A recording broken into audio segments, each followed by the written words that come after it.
Assalamualaikum warahmatullahi wabarakatuh. My name is Syed Muhammad Alif Hakimi bin Syed Abdul Halim. My matric number is 1201958. My presentation today is about the pioneer non-Muslim critique of Islam and the Prophet Muhammad sallallahu alaihi wasallam. Okay. Firstly, the introduction about this topic is the emergence of Orientalism as an academic discipline. Muslim doesn't have any interest in the emergence of Islam as civilization and history. Even doesn't have any interest in Sirah Nabawiyah or about the life of Prophet Muhammad sallallahu alaihi wasallam. Orientalist academy would use the yearly source to and approach Islam history and religion, including in particular the Quran and the Hadith, by drawing upon this polemical work.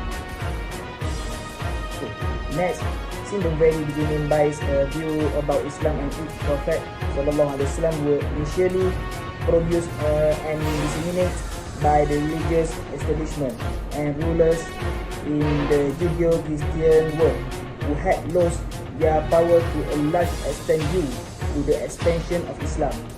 In response to the conversion of large number of people into the nation of Islam, the main purpose of their endeavor were misleading people into staying away from Islam by creating a false image of the religion of Prophet sallallahu alaihi wasallam. They denigrated image of the Prophet sallallahu alaihi wasallam as being mentally ill, a liar, and a fake prophet and others.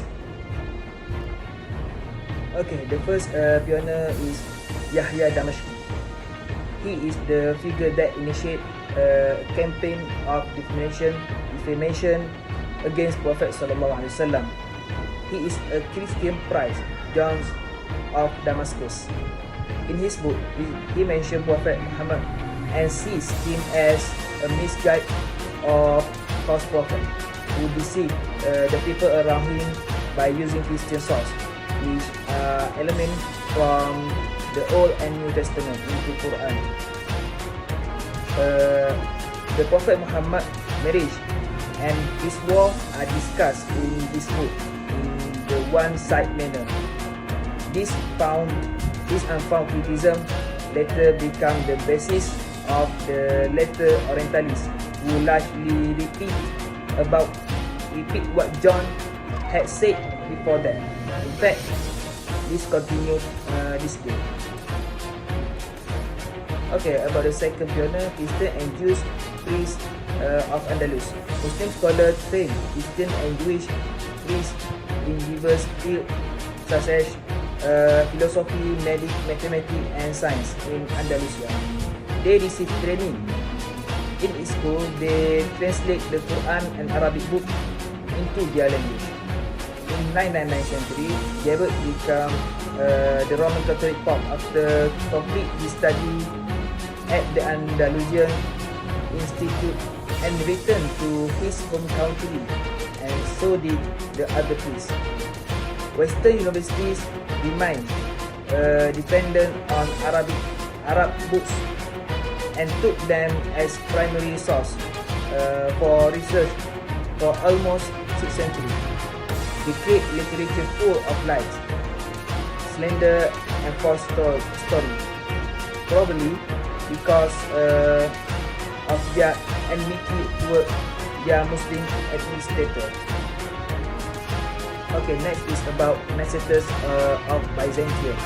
A Byzantine scholar and official in the 9th century. Nicetas wrote a work titled Refutation of the Quran, in which he attempted to refute the teaching of Quran and the prophethood of Muhammad sallallahu alaihi wasallam. Nicetas argued that the Quran contained contradiction and the Muhammad teaching were a mixture of various religious traditions, not a divine revelation. He also accused Muhammad of being an imposter. Nicetas' approach was to use logical and philosophical argument to challenge Islamic teaching. Okay, lastly, about conclusion. What we can conclude about this Orientalist research of Islam is that they are biased narrative about the religion and fabricate all of the fact. They do this to demonstrate to the rest of the world their supremacy and might. Throughout the 17th and 18th centuries, literature concerning Islam and the Prophet Muhammad SAW gained popularity in Europe. However, these volumes are essentially copies of yearly work by yearly author, which are rife with misinformation and defamatory remark on Islam and his Prophet. Thank you.